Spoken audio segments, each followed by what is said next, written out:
打中国人对于我来说实在是太轻松了，所以最好不要让我在日本的擂台上碰到中国选手，不然我绝对会让他们感受一下拳头不长眼是什么滋味。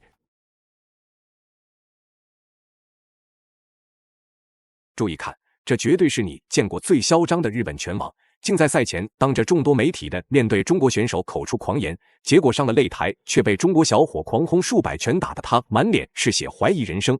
此人就是来自日本75公斤级的踢拳王者神保克哉，嚣张和狂妄早就已经成了他在擂台上的代名词。而无论是外国的精兵强将，还是日本的抗揍达人，在他手下根本就撑不过一个回合，甚至就连日本传奇天王磨砂豆也曾是他的手下败将。3年时间称霸了日本拳坛后，这家伙便强势来华踢馆。结果没想到，仅用1年的时间就击败了中国数十位猛将。至此，神保克哉便完全不将中国功夫和中国选手放在眼里，不仅扬言打中国人，对他来说轻轻松松，还放下大话说中国拳坛就是日本选手的后花园。却殊不知，他赛前的所作所为已经彻底激怒了大魔王李辉。提起李辉这个名字，相信武林风的忠实粉丝会感到非常熟悉。他不仅曾多次拿到武林风超级新人王的称号，还在中日对抗赛中连战连捷，荣获日本克星的美誉。所以得知日本拳王赛前的狂妄发言后，李辉没有任何犹豫，当即杀往日本东京。话就不多说了，让我们来看一下中国选手在擂台上的精彩表现。随着裁判一声令下，比赛正式开始。红色短裤是中国选手李辉，黑色短裤则是日本拳王神保克哉。李辉即使身处异国他乡客场作战，也依然没有丝毫退缩。此时只见他的进攻攻势和进攻欲望非常强烈，一上来就拿着拳头直接猛攻对手的内围，连续的步伐压制和虚晃的拳头试探，让神保克哉暂且只能游走在擂台边缘。奈何神保克哉既然能成为日本的踢拳王者，那自身的实力也是绝对的不容小觑。更何况这还是在自家门口举办的一场比赛，如果一味的忍气吞声，那他必定会遭到台下日本观众的辱骂。左ミドルキック。平子さん、アグレッシブですね、リーホイも。ねえ、中国の選手、骨が太くて体が頑丈のイメージありますからね。竹原さん、相当フレームがでかいですね。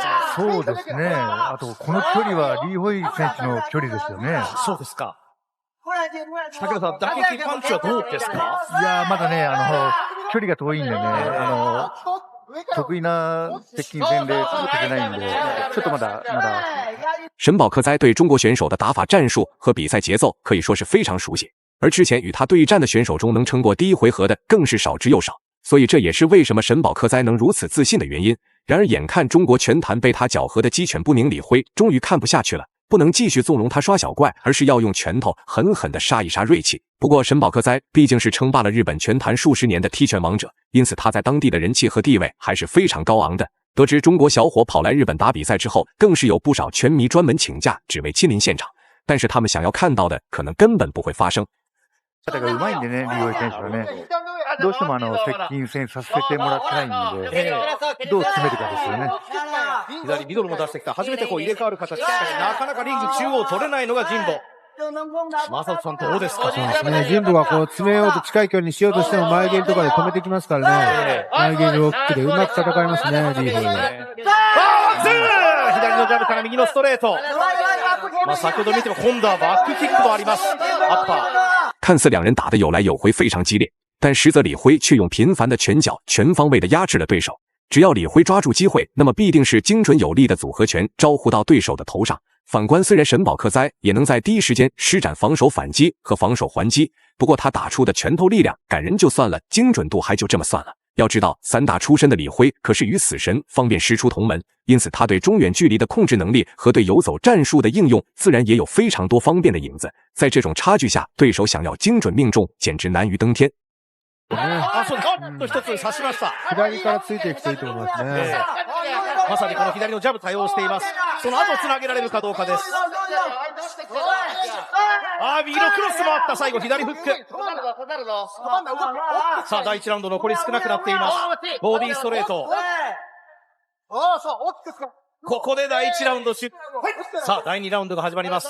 1ラウンドを経てどう考えてくるか。背中赤いグローブが日本の神保。从首回合的表现，我们可以明显看出来，神保克哉根本就不是李辉的对手。就这么两把刷子，居然还能在华保持7战全胜的不败战绩，也不知道他对战的是少年组还是残疾组。而如果是一个成年选手，神保克哉说不定早就已经被打得退出职业生涯了。此时他的畏畏缩缩形成鲜明对比的，则是一直在猛打猛冲的中国选手。李辉从比赛开始到现在，不是在发起进攻，就是在暴揍对手的路上。看来小日本之前的痴心妄想是真的把他激怒了。最後前蹴り関節蹴りも出してきた。うわ、一つ右入れました神保。前蹴りです。先ほどの第1ラウンド終盤から左のジャブを使い始めているのが神保でもあります。このジャブから他の攻撃につなげたいですよね。これ初めて中央から逆に迎え入れながらバッククロス。神保選手ここで即使李辉被压到了擂台边缘，那他也依然是占优的那一方。只要沈保克哉敢发起进攻，那李辉绝对会在下一秒用更加精准有力的拳头招呼到对手的头上。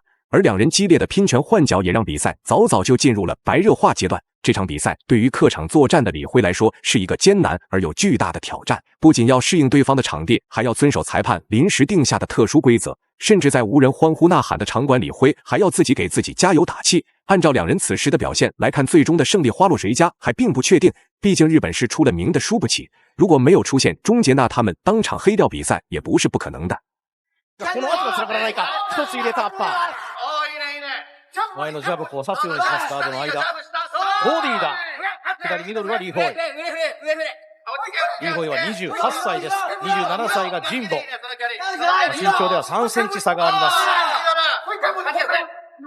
左ボディにつなげた。ワンツー。今、近い間合いになりましたけれども、近い間合いですが、自分から少しまた距離を取りました神保。また前に。不得不说，这日本选手还真是顽强，挨到了这么多拳没有倒下就算了，居然还能发起主动进攻。此时第二回合马上就要结束了，两人即使一直在互换拳脚，但也并没有打出太大的优劣差。而沈保克哉毕竟是在赛前放下了狂妄大话，所以无论对手施展什么样的动作与招式，都不能阻挡他猛攻的步伐。他作为一名老将，如果输给了一个中国小伙，那就算日本官方愿意放过他，曾经支持他的拳迷粉丝也不会轻饶了他。最起码不吃几吨的臭鸡蛋，沈保克哉可能很難下台。当然神保のリーチが短いんですが、そのパンチが届く距離。一度パンチ始まれば回転もありますが、右のストレートを逆に下がらせられます。神保、膝、左。初めて膝を出してきました。勝負が日本の神保克也。さあ、最終第3ラウンド始まりました。さあ、またここ盛り返すしかないですよね。そうですね。1、2ラウンドやっぱりリーホイの方がいいパンチ入ってるかなっていう感じがするんでね。はい。さあ、近い前、いい前です。竹原さん、この前がいいですね。そうですね。经过前2个回合的试探，两人对彼此的打法战术都有了一定的了解。而李辉拳拳到肉的精准打击，更是完全不给对手一点还手的机会。还在咬牙坚持的沈保克哉，肯定是已经意识到了事情的严重性。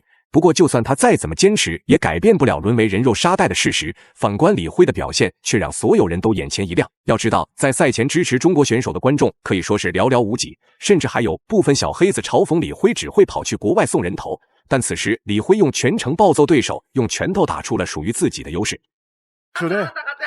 なんとか自分の勝機を見出そうと前には出てるんですけども、リーホイ選手がもう膝から前蹴りからミドルから内訳で自分の距離にしますよね。昨日の会見では神保克也、散るのも覚悟、死に方用意、そんな言葉を発しています。深い前、左ミドル。残りが2分を切りました。ボディ。完全にリーホイのリズムをそこで待つ形になってしまいます、神保。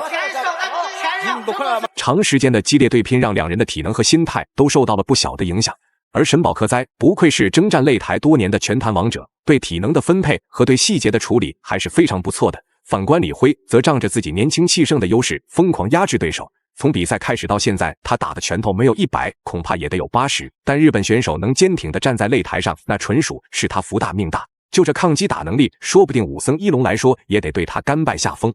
奈何随着時間的推移，沈保克哉的劣勢絕對會越來越明顯。